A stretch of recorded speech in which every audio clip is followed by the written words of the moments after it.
Բարև ձեզ հարգելի հետևորդներ, երթերում իրական զրույցի հերթական թողարկումն է։ Այսօր ունենալու ենք շատ հետաքրքիր, կարևոր զրույց մի թեմայի շուրջ, որը ցավոք սրտի թերագնահատված է մնում մեր հանրության մեջ, բայց որի կարևորությունը հնարավոր չէ թերագնահատել։ Մեր հյուրը այսօր սոցիալական գիտությունների թեկնածու Հայկ Տրունյանն է, եւ նրա հետ մենք կփորձենք բացել գաղափարախոսության իդեոլոգիայի եւ նարատիվների կարևորությունը եւ հասկանալ, թե որտեղ են ի վերջո հայ ազգի հայության առջև ծառացած մարտահրավերների հաղթահարման բանալին։ Շատ շնորհակալ եմ հրավեր ընդունելու համար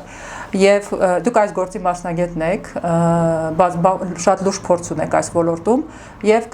այդ տեսակետից կցանկանայի, որ մեր զրույցը լիներ բավականին, այսպես ասեմ, ապացուցողական եւ գիտելիքահեն, որովհետեւ ցավոք սրտի խորքային մասնագետներն այս ոլորտի շատ քիչ են, բայց ուրախություն մեզ կան։ Ուզում եմ մենք սկսենք ամենակարևորից, որը թերագնահատված է մնում, հատկապես մեր համար կարևոր քաղաքական դաշտում։ Ուզում եմ մենք սկսենք նարատիվներից, իդեոլոգիայից, այն գաղափարից, որը կարող է դառնալ այն կորիզը կամ որը պիտի դառնա այն կորիզը, որը հնարավորություն կտա հաղթարել մեր առջև ծառացած մարտահրավերները եւ ինչու՞ չէ նաեւ դուրս գալ բոլորովին այլ մակարդակ։ Ես գիտեմ, որ դուք փնտրտուքների մեջ եք, լուրջ աշխատանքների մեջ եք եւ կցանկանայի, որպեսզի մի փոքր բացեք վարակույրը։ Շնորհակալություն հարցի համար։ Միջև ձեր հարցի պատասխանելը, ուզում եմ մի հատ հետաքրքիր ստատիստիկա պատմեմ։ Վերջի 5 տարվա մեջ, երբ որ սոցիոլոգները հետազոտություններ են անում, թե մարդը ամենաշատը հիմա ինչից է վախում, դուրս է գալի, որ մարդիկ վախում են ոչ թե մահից։ Նախկին սերունդները վախելուց են եղել մահից։ Նոր սերունդները, այս վերջի 5 տարվա մեջ ամենակարևոր վախը մարդու համար դա կյանքի միտք չունենալն է։ Պատկերացնում եք, մենք եկել ենք մի փուլի, երբ որ արդեն հասկանում ենք, որ մեր կարևոր բանը մեր կյանքի համար դա որ կյանքում լինի միտք։ Սա խնդիրը նրանից է դուրս եկել, որ վերջի 30-40 տարիների մեջ փիլիսոփայությունը որպես գիտություն կամ էլ գիտական առարկա համալսարաններում քանակով քչացել է։ Փիլիսոփայությունը մեր կյանքում չկա։ Չկա ինչ-որ մի հատ ուղղություն, որը տա մեզ կյանքի միտք։ Մեր կյանքը դառել է ընդհանրապես սպառողական ուտելու մտածելակերպ կամ էլ շահեր ունենալու մտածելակերպ, որը բերել է նրան, որ մենք ապրում ենք մենակ գոյատևելու համար։ Ու սա մենակ Հայաստանի խնդիրը չի, սա ամբողջ աշխարհի խնդիրն է, որովհետև մենք բոլորս ապրում ենք սպառողական քաղաքակրթության մեջ։ Ու հենց սա է կարևոր խնդիրը, որ կարևոր հենց սյունը, որ բոլոր աշխարհում նույն խնդիրներն են։ Թե ճապոնական քաղաքակրթությունն ունի հենց այս խնդիրը, թե ամերիկական քաղաքակրթությունը, թե եվրոպացիները, թե Ռուսաստանը, Չինաստանը, բոլորս մենք ապրում ենք սպառողական քաղաքակրթության մեջ։ Ու սա ցույց է տալի, որ մարդիկ նույնն են, ու քանի որ չունեն կյանքի նպատակ, միտք, իմաստ, դրա համար մենք բոլորս վախում ենք արդեն դրանից։ Մենք վախում ենք նրանից, որ մեր ամեն օրը իրար նման է, ու մենք ապրելու միսիա չունենք։ Դրա համար մարդկանց պետք են գաղափարներ, ապրելու փիլիսոփայություն է պետք, ու եթե դա մարդկանց մեջ լինում է, իրենք ավելի կայացած են զգում։ Սրա մասին խոսել է եւ Մասլոուն իր բուրգի մեջ, երբ որ խոսում էր, երբ որ մարդու անհրաժեշտությունները կան, մարդը արդեն իրականացնելու մասին է մտածում, իր ներդրումը հասարակության մեջ դրա մասին է մտածում։ Ու եթե դու հասարակությունը sense բան չես տալի, հասարակությունը մենակ սովորեցնում ես, որ ինքը պետք է մտածի ուտել եւ իր ապահովության մասին, դա որ այդ հասարակությունը կամաց գնահատական չի տալի, թե այս պետությունը ինչի համար է իր պետք, ինչ նպատակով է ինքը ապրում, չի հասկանում, թե այս գաղափարը որն է, չի հասկանում ընդհանուր ինչի համար է կարևոր մնալ հայ։ Ինչ տարբերություն դու հայ ես կամ ուրիշ ազգի ներկայացուցիչ ես, եթե դու այս գաղափարները չես տալի մարդուն, դու արդեն չես կարող այդ մարդուն ինչ-որ վեկտոր կյանքի տաս, չես կարող համախմբես, երբ որ մենք միշտ Հայաստանում խոսում ենք, որ հայկական աշխարհը չի կարողանում համախմբվի, հենց խնդիրը դրանում է, որ համախմբվելու համար մենք մարդ պետք է հասկանա ինչ վեկտորով ենք գնում, ուր ենք գնում, այո, ով ենք մենք, որտեղ ենք, որ փուլում ենք եւ ուր ենք ուզում գնանք, ուր պետքա գնանք, ինչի պետքա հասնենք։ Սա թվում է թե էլեմենտար հարցեր են, բայց իրականում մարդու համար շատ կարևոր բաներ են, որովհետեւ հենց սրա 4 կողմն է նարատիվոլոգիան աշխատում։ Պատկերացրեք, երբ որ Հայաստանում ապրող մարդ ամեն օր լսում է մենակ նեգատիվ ինֆորմացիա, ինքը կարող է լավ եկամուտ ունենա, լավ աշխատավարձ ունենա, փող հետ գցի, բայց ինքը Հայաստանում ներդրում չի անի, որովհետև հոգեբանորեն, երբ որ էմոցիոնալ իր առօրյան նեգատիվի մեջ է, ինքը ապագան պոզիտիվ չի կարող պատկերացնել։ Ու իսկ ապագան պոզիտիվ պատկերացնելու համար ինքը պետք է հասկանա, թե մենք ուր ենք գնում, ինչ փոփոխություններ պետքա լինեն, ինչի համար էս ամենօրյա դժվարությունները, բարդությունները կատարվում։ Ու պատկերացնում եք, եթե կարողանում ես մարդուն ճիշտ բացատրել, ինք էմոցիա է ստալի, պոզիտիվ էմոցիա է ստալի, բայց իրականությունը կարող լինի բարդության մեջ, բայց եթե հենց այդ պոզիտիվ բանը տալիս ես, մարդ դիմադրում է ամեն դժվարություններին ու հասկանում է, թե ինչի համար է դա անում։ Ու այս մեթոդները աշխատում են տարբեր պետություններում, սա ինչ որ նոր բան չեմ ես ասում, սա այս տեխնոլոգիաները, իդեոլոգիական տեխնոլոգիաները աշխատում են տարբեր տեղեր։ Մեր խնդիրը նրանում է, որ մենք ունենք մեծ բագաժ, մենք ունենք նարատիվներ, որը մեզ հնարել պետք չէ։ Մեր հարևան պետություն զրոյից հնարում է նարատիվներ։ Յուրացնում է նաև։ Այո, որովհետև ինքը չունի։ Ինքը եւ Թուրքիան եւ Ադրբեջանը զրոյից հնարում են։ Իրենք սկզբից ատրապատենի ժառանգներն են, պարսիկների ժառանգներն են, հիմա թուրքերի ժառանգներն չեն կարողանում կողմորոշվել։ Դա էլ է կարևոր աշխատանք ու իրենք այդ աշխատանքը լավ են անում, որովհետև իրենք նոր ազգություն են ստեղծում, նոր նարատիվներ են իրենց համար պատրաստում։ Մենք այդ խնդիրը չունենք։ Մեր հազարամյա պատմությունը ինք իրանով նարատիվների պատմություն է։ Մենք որ դարաշրջանում էլ մատներս դնենք, մենք հերոսի կերպար կունենանք։ Այստեղ գալիս է ուրիշ հարցը, բայց ինչ կերպար ենք մենք ուզում։ Ինչ ենք ուզում, որ լինի հայ մարդու կերպարը, որը պետքա լինի։ Երբ որ սկսենք պատասխանել, թե հայը ով է, եւ հայի կերպարը ինչպիսին պետք է լինի, այդտեղից կսկսի մեր հասկացողությունը, թե ուր պետք է գնանք։ Օրինակ պատկերացրեք, որ մեր կարևոր հերոսը, ազգային հերոսը դառնում է Մեսրոպ Մաշտոցի կերպարը։ Բայց ոչ թե այն կերպարը, որը մենք դպրոցից գիտենք, այն նկարները, որ դպրոցական գրքում լինում է տառերի կողքին, պրիմիտիվացված կերպարը, այլ մարդու կերպար, որը եղել է զինվոր, հրամանատար, որ անցել է դժվար բարդ կյանք ու եկել է Աստծո դուռը, բացի դրանից այդ մարդը եղել է գիտնական։ Մեսրոպ Մաշտոցը դա ընդհանրապես մարդ չի, որ տառեր է ստեղծել հայերի համար։ Դա մարդ է, որ ստեղծել է ինստիտուցիոնալ մոտեցումով դպրոցներ Հայաստանում, որը աշակերտներ է տարել ամբողջ աշխարհում սովորացրել, վերադարձրել, ու այդ մարդիկ ստեղծել են մեր նոր քաղաքակրթությունը, քրիստոնեական քաղաքակրթությունը սկսել է Մեսրոպ Մաշտոցից։ Պատկերացնում եք, ինչ հսկա արդեն դու հերոս ունես։ Եվ ինչպիսի մասշտաբի։ Երբ որ մենք պրիմիտիվացված կերպարը դասագրքային հանում ենք եւ հասկանում ենք մասշտաբը, մտածողությունն էլ է, որտեղ մենք վախենում ենք մասշտաբից, իհարկե, երեխան սովորում է մեծ մասշտաբից չվախենալ։ Ես մեկ որ մտածում եմ Մեսրոպ Մաշտոցի կերպարը, ինձ թվում է թե Marvel-ը չել երազի, այդպիսի հերոս ունենա։ Իմ համար կա 3 հերոս հայկական պատմության մեջ, դա Մեսրոպ Մաշտոցն է, դա Ներսես Շնորհալին է, մարդ, որը եղել է միջնորդ ուղղափառական եւ կաթողիկական քաղաքակրթությունների մեջ, դա հսկայական մարդ է եղել, եւ Նարեկացին։ Բայց Նարեկացին նույնպես եղել է զինվորական, ինքը եղել է ռազմիկ, ինքը եղել է մարդ, որը փնտրել է անցնել իր հոգևորական ճանապարհը, փնտրել է անցնելով դժվարություններով եւ եկել է Աստծո դուռը անցնելով այդ գիտությունի, դժվարությունների, ռազմիկի կյանքով։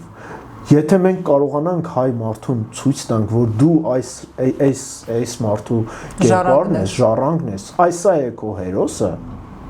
մենք լիքը բան կարանք փոխենք։ Շատ լավ, ըստ էության պրիմիտիվացված կերպարները, որոնք մեզ մատուցվել են, օրինակ դուք շնորհալու մասին դասագրքերում ինչ ենք անցնում, այո, շարականները, դրանք իհարկե շատ շքեղ են, Բայց օրինակ այդ փաստը, որ դուք նշում եք, որ ինքը միջնորդ է եղել բյուզանդական եւ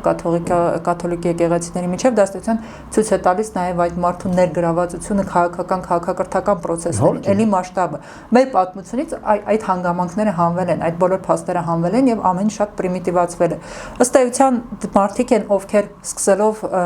օրինակ Մաշտոցը Նարեկացին ռազմիկ լինելով, այսինքն հողի արժեքը հասկանալով, երկրի ֆիզիկական գոյության առաջ պատասխանատվություն վերցնելով եւ այդ դժվարություններին հասնելով հասունացել են նրան, որ հասկացել են, որ ֆիզիկական երկրից բացի գոյություն ունի նաեւ հոգեվոր երկիրը, հոգեվոր ժառանգությունը եւ դա կարողացել են հավերժացնել ու փոխանցել մեզ։ Ես հիշում եմ, որ դպրոցում Մաշտոցի մասին, երբ որ մեզ փոխադրություն էին տվել գրելու, Այբուբենը ստեղծելու հետ կապված, այսպիսի անալոգիա է արել, որ Մաշտոցը ստեղծեց 36 զինվորներ, որոնք հարյուրամյակներ շարունակ հային հայ պահեցին եւ դա զենք են, որի դեմ անզոր գտնվեցին բոլորը։ Այսինքն ըստ էության լուծումը մտավոր դաշտում է, ինչ-որտեղ մետաֆիզիկական դաշտում է, բայց այսօրվա նյութական հանրությունը, սպառողական հանրությունը նույնիսկ ծիծաղելի հեգնական է վերաբերում նման գաղափարներին։ Ինչպես կարող ենք այս բացը հաղթահարել, թե դուք ինչպես նշում եք, առաջին օրինակ մեր զրույցների ընթացքում նշեցիք, որ առաջին հերթին պետք չի մտածել զանգվածի մասին, պետք չի մտածել մասսայի մասին, պիտի փորձել գտնել հոգեկատվածքով մարդիկ, ովքեր հեգնական չեն վերաբերում եւ հասկանում են նման կարեւորությունը։ Այդ Ես համոզված եմ, որ իրականում մեր հասարակությունը այդքան էլ վատը չի, ոնց սովորաբար ներկայացնում են, մեր հասարակությունը ունի լուրջ խնդիրներ, որովհետև մեր հասարակության դեմ հոգեբանական պատերազմի մեթոդներով աշխատանք են տանում եւ դրսից եւ ներսից, բայց մեր հասարակությունը այնքան դիմադրողական ուժ ունի կամ էլ ներսին կարմիր գծեր ունի, որ միջև հիմա անցնելով 2020 թվից հետո սկսած այդ դժվարություններից մեր հասարակությունը կայուն է ու շատ քիչ ազգեր կան, որոնք այդպիսի դժվարություններից հետո կարան կայուն լինեն ու դրա մենք լիքը ինդիկատորներ ունենք, ինչը որ մեզ թույլ է տալի այդպիսին լինել, օրինակ ամենակարևոր սոցիոլոգիական ինդիկատորը, որը ես նկատել եմ, դա նկատվում է Հայաստանում, երբ որ օրինակ ինչ որ խնջունքի ժամանակ մարդիկ ոտքի են կանգնում, արցունքները աչքերին խմում են անցյալների կամ մեր հերոսների գենացը ու մի վայրկյանից հետո, երբ որ երաժշտությունը միացնում են, իրանց մոտ սկսում է տուժ։ Դա ինձ մոտ անկեղծ ասեմ կոգնիտիվ դիսոնանս է առաջացնում եւ երբեմն այսպես բողոքելու ցանկություն է առաջացնում։ Այսինքն ձեր կարծիքով իրականում դա կարևոր ադապտացիոնալություն է։ Մեր ամենակարևոր հմտություններից մեկն է։ Եթե դա չլիներ, մենք արդեն շուտվանից հոգեբանական շեղումներից կգժվեինք, մեր հասարակությունը այնքան դժվարություններով է անցել, դա մենակ այս վերջի տարվա դժվարությունները չի, մեր ամբողջ պատմությունն է ձեռը, որ մենք մեր ներսում կյանքն ու մահը շատ թափանցիկ սահման իրենց մեջ ու մենք եւ մահն ենք հարգում եւ կյանքն ենք սիրում։ Սա շատ կարեւոր բան է, որը տալիս է էներգիա, որ մեր ազգի մեջ միշտ լինեն պասիոնար մարդիկ։ Դա այն մարդիկ են, ինչ մասին դուք ասեցիք, որոնք չգիտեմ ինչի որոշել են, որ պետք է անեն ամեն ինչ, որ հայ ազգը գոյատևի, որ մենք շարունակվենք, որ ինչ որ նոր փոփոխություններ լինի, դա այդ մարդկանց մասին է։ Երբ որ մենք խոսում ենք հերոսների մասին, հերոսները եւ այսօր էլ կան։ Այսօր մեր հասարակության մեջ այնքան մարդիկ կան, որոնք իրենց կյանքը նվիրում են ազգի գոյատևելու, փոփոխվելու, գիտական ոլորտի աշխատանք տանելու, երբ որ գիտությունը այդքան հնարավորություններ Հայաստանում չունի։ Դա մարդիկ են, որոնք սպորտի ոլորտում են իրենց ներդրումներն անում, ու ներդրողներն այսօր ավելի շատ են, քան թե չգիտեմ, երևի 10 տարի, 20 տարի առաջ։ Սա ցույց է տալի, որ մեր հասարակությունը իրականում առողջ է։ Բայց ուրիշ բան է, երբ որ մենք մտածում ենք, թե ո՞րն է հասարակություն։ Հասարակություն տերմինը ինքը մեջը տարբեր շերտեր ունի։ Առաջի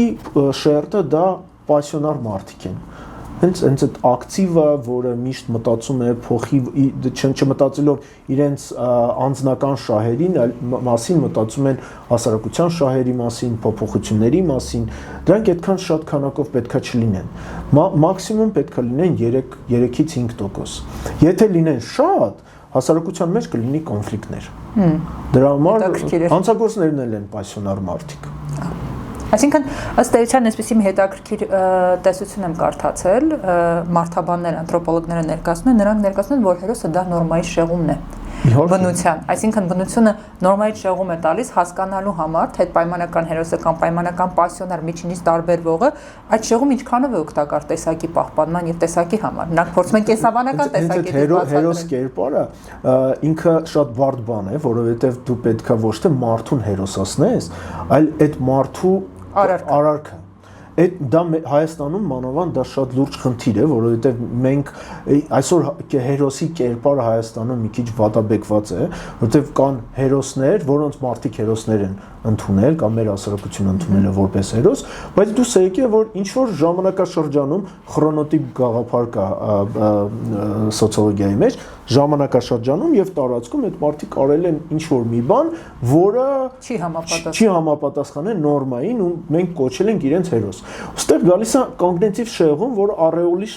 շեղումի մասին է, երբ որ մենք ընդունում ենք, որ այս մարդը հերոս է, մենք սպասում ենք իրենից ամեն իր քայլում հերոսական քայլ, ինքը պետքա քայլի որպես հերոս, չգիտեմ, սովորական կյանքում լինի որպես հերոս, ընտանիքում որպես հերոս, բայց դա տենց չի։ Երջափազանցված ակնկալիքներ ունեն։ Իհարկե, դրա համար պետք հերոսի ոչ թե կերպարը պետք, այլ այդ քայլերն են պետք հերոսացվել։ Պետք որ մարդ կարողանա հասկանա, որ ինքն էլ կարա տենց բան անի, որ յուրաքանչյուր հայն է հերոս, որովհետև երբ որ ինքը լինելով, չգիտեմ, 0.003% ամբողջ աշխարհում, դա արդեն հերոսություն է, որ դու ծնվել ես հայ։ Երբ որ դու այս գաղափարը տալիս ես մարդուն, դու քանակը շատացնում ես։ Դա պասիոնարների մասին էինք մենք խոսում։ Երկրորդը դա սուբ պասիոնարներն են, դա մոտավորապես 30%-ն են հասարակության մեջ, ու այդ սուբ պասիոնարները այն մարդիկ են, որոնք արդեն պասիոնարի հետևից գնում են։ Դու իդեոլոգիան տալիս ես, գաղափարը տալիս ես, ասում ես եկեք անենք, իրենք արդեն կպչում են քեզ, դուք արդեն ինչ որ պրոյեկտներ եք անում, աշխատանք եք տանում, իրականացնում եք, ու այդ պրոյեկտներ Հայաստանում շատ կան։ Դուք նայեք, Հայաստանում մենք տեսնում ենք, որ պետությունը այսօր այդքան հնարավորություն չունի կրթական ֆունկցիան որակով անի, բայց հասարակության մեջ կան շատ քանակի պրոյեկտներ, որոնք զբաղվում են կրթության որակը բարձրացնելու հարցով։ Դուք այդ ծրագրերը գիտեք։ Ըստ էության, եթե այսպես փորձեմ մի փոքր բառախաղ անել, այո, ծրագրերը գիտենք, տարբեր հասարակական կազմակերպություններ, մի քիչ գուցե պարադոքս է ստացվում, որովհետև ընդունված է, որ մեծ փոփոխությունները նախագծվում եւ կատարվում են ազգային էլիտայի կողմից, մենք դրան դեռ կանդրադառնանք, դուք շատ հետաքրքիր ձևակերպում ունեք, բայց ըստ էության Հայաստանը չունենալով ազգային քաղաքական պետական էլիտա, մենք կարող ենք տեսնել, որ անկախ դրանից հանրությունը այնուամենայնիվ փորձում է ինքը ինչ որ ձևով ձևավորված սերմեր ստեղծել, չեմ ասի ձևավորել, որովհետև դա հավակնոտ խնդիր է, բայց սերմեր գցում է, պահանջ ներկայացնում է, որպեսզի ազգային էլիտան ձևավորվի։ Եվ հետաքրքիր է, այս տեսակետից արդյոք մենք տարբերվում ենք գուցե ուրիշ ազգերի փորձ ուսումնասիրած լինենք, կարող ենք համարել, որ մեր հին անցյալը մեզ օգնում է նման խնդիրների կարևորությունը ենթագիտակցորեն հասկանալ կամ հիշել պատմական հիշողությունը, որ սա կարևոր է եւ փորձում ենք ներքևից ինչ որ բան պրոցեսները սկսել այստեղ։ Շատ հետաքրքիր հարց ձևավորեցի, բայց բարդ է։ Ես սենց կարամ ասեմ, մենք չենք տարբերվում ուրիշ ազգերից, մենք տիպիկ եվրոպական ազգ ենք, ավելի շատ դաժե բալկանական ազգ ենք, շատ նման ենք բալկանական ազգ, փոքր ազգերի սոցիոլոգիայի հետ, ու դա եւ լավ է եւ ցույց է տալի, որ մենք ինչ որ ուրիշ, չգիտեմ, արտահերթ տարբերություն չունենք եվրոպական ցիվիլիզացիայի նման լինելուց։ Բայց միաժամանակ մեր հասարակությունը շատ կարևոր ու դրական կետեր ունի։ Մեր հասարակությունը, չգիտեմ դա ոնց է ստեղծվում, ես իրականում որպես սոցիոլոգ չեմ կարողանում դա հասկանամ, բայց մենք ունենք ինչ որ կարմիր գծեր մեր ներքին մտածելակերպից կամ էլ կարելի ասել գենետիկ ձևավորման արդյունքում ունենք կարմիր գծեր, որ մեր հասարակությունը միշտ հասկանում է, որ երբ որ դժվարանում է իրավիճակը, մեր հասարակությունը հասկանում է, որ ստոպ, պետքա զբաղվենք մեր զարգացման։ Ու իրականում այն ինչ կատարվում է այսօր Հայաստանում, երբ որ հասարակությունը տարբեր ոլորտում իր վրա պատասխանատվություն է վերցնում եւ ռազմական զարգացում երիտասարդների մեջ զարգացնի եւ կրթական IT ոլորտը ու տարբեր սպորտի ոլորտում, սա շատ կարևոր բան է, սա նշանակում է, որ մեր հասարակությունը առողջ է, բայց պետքա չշփոթենք, սա մասսայական հասարակություն հասարակությունը չի, սա հենց այդ պասիոնար եւ սուբպասիոնար մասան է։ Ու պետքա զբաղվենք այս մարդկանց զարգացման, որովհետև ընդհանուր մասան արդեն սրանից հետևով կգնա, կզարգանա։ Ու այդտեղ ես տեսնում եմ, որ մեր հասարակությունը առողջ է, ու այն, որ 23 թվին մեր դեմ աշխատում էին, որ քաղաքացիական պատերազմ լիներ, արցախցի, հայաստանցի այս նարատիվն էր տարածվում, դա չեղավ։ Ու չեղավ ոչ թե որ մենք, չգիտեմ, ներսին աշխատանք տարինք, որ sense բան չլիներ, հականարատիվային աշխատանք, չէ, մեր հասարակությունն առողջ է, հասկանում է թե դա ինչ է նշանակում, ու դրա համար հասարակությունը ինքը ներսում է կառավարում այս process-ները։ Ձեր հարցի պատասխանը տալով ուզում եմ ասեմ, մեր հասարակությունը ունի լուրջ պոտենցիալ, այդ պոտենցիալը պետքա ճիշտ ձևի օգտագործվի, հասարակության հետ պետքա ճիշտ ձևի աշխատանք տարվի, հասարակությունը հասկանում է, որ ոչ մեկը այս պահին գաղափարախոսություն չի տալի, չի ասում, թե մենք ուր պետքա գնանք ու ինչ քայլերով պետքա դրան գնանք, դրա համար մեր հասարակությունը այս պահին չոր ստոպ ռեժիմի տակ կանգնած է, սպասում է, թե ինչ առաջարկ կլինի։ Այն մարդը, այն խումբը, որը մեր հասարակությանը ինչ-որ ռեալ, ռացիոնալ առաջարկ անի, ես համոզված եմ, որ կարողանա հասարակությանը համախմբի, բայց մինչև հիմա ոչ մեկը մեր հասարակությանը ոչ մի բան չի առաջարկում։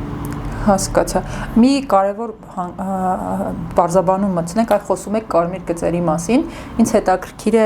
սոցիոլոգի տեսակետից կարմիր գծերը որոնք են, որովհետև ես օրինակ իմ գլխում ունեմ քաղաքական տեսակետից կարմիր գծեր, որոնք վաղուց անցել են եւ դրան հակազդեցություն չի եղել։ Բայց որքան հասկանում եմ, դուք մի քիչ ավելի խորքային եք նայում Արցախի 2023-ի այդ հրահրման օրինակը բերեցիք, կան ուրիշ օրինակներ, որոնք ավելի հստակ ցույց կտան, թե ինչ նկատի։ Հա, իհարկե կա, օրինակ մեր հասարակությունը հասկանում է, որ կրթական մակարդակը ամբողջ պետության մեջ ընկնում է։ Դպրոցական մենք խոսում ենք պասիոնար շերտի մասին։ Դա առանձնացնենք, որտեղ կարևոր է, որ մանիպուլյացիայի առիթ չլինի։ Սպասել ամբողջ մեծամասնությունից, որ մեծամասնությունը ինչ որ բան պետք է անի։ Դա տենց ոչ մի անգամ չի լինում, ոչ թե մենակ Հայաստանում դա չի կարելի, ամբողջ աշխարհում։ Բայց հենց այդ պասիոնար հասարակությունը հասկանում է, որ ինչ որ կրթական ոլորտում ունենք խնդիրներ ու ստեղծում է ալտերնատիվ ուժեր, ալտերնատիվ կազմակերպություններ, որոնք հիմա փոխում են մեր երիտասարդների մտածելակերպը, տալիս են տարբեր հմտություններ, դա ոչ ֆորմալ կրթական սիստեմաների մասին եմ ես խոսում, որը հորմոնիկ աշխատում է եւ դպրոցական կրթական սիստեմայի հետ, բայց սա կարևոր բան չի։ Այսինքն քաղաքական, ուղղակի ուզում եմ պարզեցնել, քաղաքական անգամ իշխանությունների կամ պետական կառույցների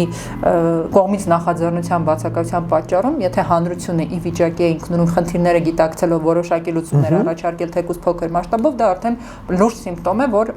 մենք պոտենցիալ, իհարկե, որովհետև մենք կարանք համեմատենք, կարանք վերցնենք օրինակ Ռուսաստանի փորձը, կարանք վերցնենք Վրաստանի փորձը ու հասկանանք այնտեղ հասարակությունը առանց կողքի, առանց պետության օգնելու կամ էլ առանց արտաքին ուժերի օգնելու կարողանում է տենց բան անել, թե չի կարողանում անել։ Հայաստանում այդ կազմակերպությունները, որոնց մասին մենք խոսում ենք, անում են մենակ Հայաստանի ներսի ուժերի, ֆինանսների միջոցով եւ մարդկային կապիտալի եւ ֆինանսական կապիտալի միջոցով։ Ոչ մեկը ոչ դրսից, ոչ պետական ոլորտի միջնորդությամբ չի օգնում դրանց, բայց եթե դուք նայեք օրինակ Վրաստանում ունի պետական ծրագրեր, երբ որ օգնում է տարբեր կազմակերպություններին, որ իրենք զբաղվեն, չգիտեմ, տարբեր հմտություններ տարածեն երիտասարդների միջոցով, կամ կան տարբեր միջազգային ֆոնդեր, որոնք այդ հարցով զբաղվում են։ Նայենք Ռուսաստան, այնտեղ լրիվ ուրիշ process, այնտեղ մենակ պետությունն է դրանով զբաղվում։ Իսկ եթե դու ունես մի հասարակություն, որը գիտակցում է, որ հասարակության խնդիրները ինչումն է, ու այդ խնդիրները փորձում է լուծել, դա նշանակում է, որ դու ունես առողջ հասարակություն։ Հա, մեր հասարակությունը այսօր ունի լուրջ խնդիրներ, որովհետև մեր դեմ աշխատանք է ամեն օր տարվում։ Մեր 4 կողմի թշնամիները ամեն օր մեր ինֆորմացիոն դաշտում աշխատանք են տանում։ Մեր ինֆորմացիոն դաշտը պաշտպանված չէ։ Ու քանի որ այդ հասարակությունը ապրում է հենց այդ ինֆորմացիոն դաշտի շրջանում, իհարկե այդ հասարակության դեմ աշխատանքը եւ ազդում է հասարակության էմոցիոնալ եւ ռացիոնալ ֆոնի վրա, բայց այն փաստը, որ մեր հասարակությունը կարողանում է ստեղծել այսպիսի ծրագրեր, դա նշանակում է, որ մենք ունենք պոտենցիալ ու կարող ենք շուտ փոխվենք, եթե գոնե կարճաժամկետ հնարավորություն ունենանք, լինենք ազատ, չունենանք արտահերթ իրավիճակ, ու ես այդ բանին պոզիտիվ եմ նայում։ Շատ լավ։ Այսպեսի մի հարց էր, ինչ եք կարծում, մենք հայերս կամ որպես հանրություն արդյոք չափից դուրս խստապահանջ չենք ինքներս մեզ հանդեպ եւ չափից դուրս ներողամիտ օտարների հանդեպ։ Երբեմն այդ ինքնախարազանման դրսևորումները կան, երբ որ ինչ որ կոնկրետ մեկի արած վատարարքը փորձում են պրոյեկտել ամբողջ ազգի, ամբողջ հանրության վրա եւ այդ ինքնախարազանումն է սկսում եւ հակառակը օտարի պահվածքին առանձնապես ուշադրություն չեն դարձնում կամ ներողամիտ են լինում։ Ասացիք, որ մենք ոչինչով չենք տարբերվում մնացած ազգերից, բայց օրինակ այս հարցը ինձ շատ է հետաքրքրում, որտեղ այդ ինքնախարազանումը ես շատ բացասական եմ վերաբերում։ Ну ես նույն բաները եւ հույների եւ հрьяաների մեջ եմ տեսել։ Այսինքն դա եւս համամարտկային հատկանիշ է։ Դա փոքր ազգերի խնդիրներից մեկն է։ Ինձ ավելի շատ մտահոգում է թայֆային մտածելակերպը, մենք դրա մասին խոսեցինք արդեն միջև եթերը, այ թայֆային մտածելակերպը ինձ թվում է ամենալուրջ խնդիրն է Հայաստանի։ Մենք դաժե կլանային մտածելակերպ չունենք, որովհետև հենց այդ թայֆայինից կլանային փոխելու համար պրոֆեսիոնալիզմը պետք է փոխվի, գիտելիք, չգիտեմ, կառավարման մեթոդներ փոխվել, իսկ թայֆայինը Հայաստանում դաժե թայֆային մտածելակերպն է շատ պրիմիտիվիզացվել ու ինձ թվում է դա ամենակարևոր խնդիրներից մեկն է, որովհետև մենք թայֆային տեսնում ենք բոլորին 4 կողմին։ Մենք ուզում ենք տեղավորել բոլորին այս կամ այն թայֆերի մեջ ու դա եւ մշակույթի ոլորտում է եւ գիտության ոլորտում ամենտեղ այո խնդիրը այսա պետքա փոխվի ես հույս ունեմ որ այս նոր սերունդի մոտ դա այդքան է խոր չի բայց ընդհանուր հասարակության մեջ այս թայֆային մտածելակերպը շատ խոր է ու սա ինչի է բերում նայեք բոլոր հասարակությունների մեջ դա սոցիոլոգիական օրենք կա եթե վստահությունը իրար հանդեպ բարձր է լինում եւ տնտեսությունն է զարգանում պատկերացրեք եթե ես ձեզնից բնակարան պետք է գնեմ ու մեր հասարակության մեջ վստահությունը բարձր է այդ բնակարան գնելու process-ը մենք նստում ենք հեշտանում ենք ինչ որ կոնտրակտ ենք ստորագրում գնում ենք հանձնում ենք յուրիստիցիա ու հարցը փակվում է բայց քանի որ հենց այդ վստահությունը մեր մոտ չկա մենք գնում ենք ծախս ենք անում նոտար նոր նոտարի միջոցով այդ գործը իրականացնում ենք։ Հիասա sense գալի, որովհետև թայֆային մտածելակերպ է։ Եթե կարողանանք փոխենք վստահության գաղափարը Հայաստանում բարձրացնենք, սա կբերի նրան, եւ որ հենց այդ թայֆային գաղափարն է կամաց կփոխվի։ Իրականում կան սոցիոլոգիական մեթոդներ, ոնց է սա իրականացնում, օրինակ մի հատ փորձ ասեմ, ես երբ նոր էի տեղափոխվել Հայաստան ու բնակարանը գույքավորելու համար մարդ գտա, որ պետքա գույքը պատրաստեր ու ես իրեն հարցրեցի ինչքան արժե ինքը ասավ չգիտեմ 1 միլիոն ասեցի երբ պատրաստ կլինի ինքը ասավ սեպտեմբերի 19-ին ես մի հատ թուղթագրիչ եի վերցրել ու գրում եմ ինքը ինձ հարցնում է ինչ ես գրում ասում եմ կոնտրակտ եմ գրում ասում եմ ինչ կոնտրակտ ասում եմ դե լսի դու ինձ ասեցիր ամսի 19-ին է պատրաստ լինելու ասում եմ հա ես ասում եմ գրում եմ որ ամսի 25-ին դու պարտավոր ես որ ինչ պատրաստել ես հանձնես Խափել ես ինձ, ասում եմ, չէ, չեմ խափել, ասում եմ, ես ինձ այդ բանը գնում եմ, տեսնում ես, ես քեզ ավելի շատ ժամանակ եմ տալի, բայց եթե մի օր չբերես,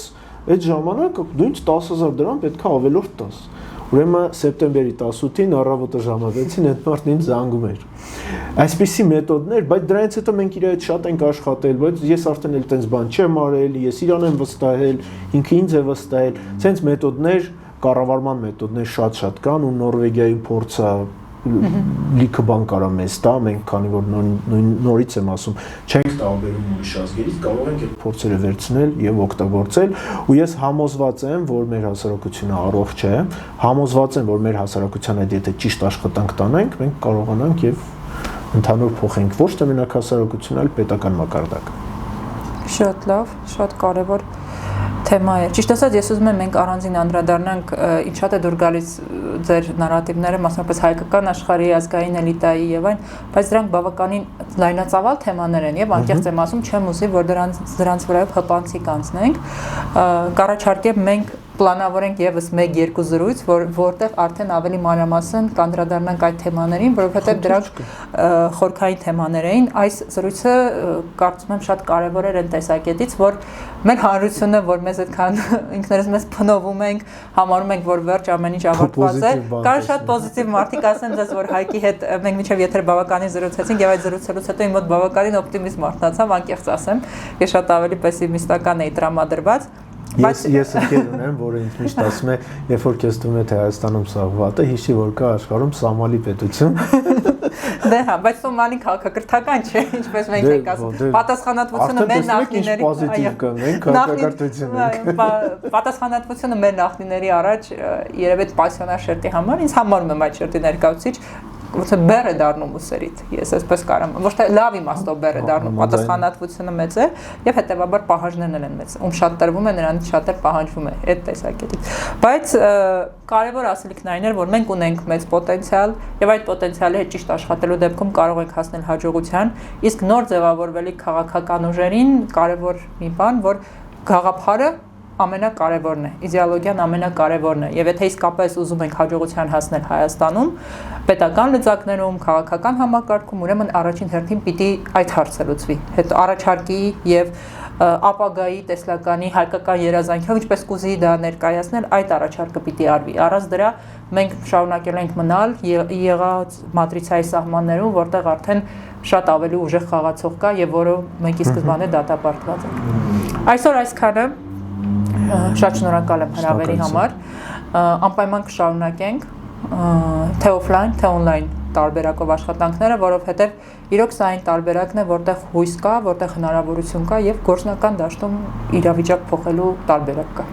Շնորհակալություն։ Շնորհակալություն։ Ձեզ համար զրուցում էին ազգ նախաձեռնության անդամ Արփի Թոփչյանը եւ սոցիոլոգիական գիտությունների թեկնածու Հայկ Տրունյանը։ Մենք անպայման կշարունակենք մեր զրույցը այս կարևորագույն թեմայով, իսկ մինչ այդ մենք առաջարկում ենք ձեզ միանալ ազգային հարթակին, որպեսզի մեր ձայնը ավելի լսելի դառնա եւ մեր անելիքները միասին կարողանանք կազմակերպել։ Շնորհակալություն։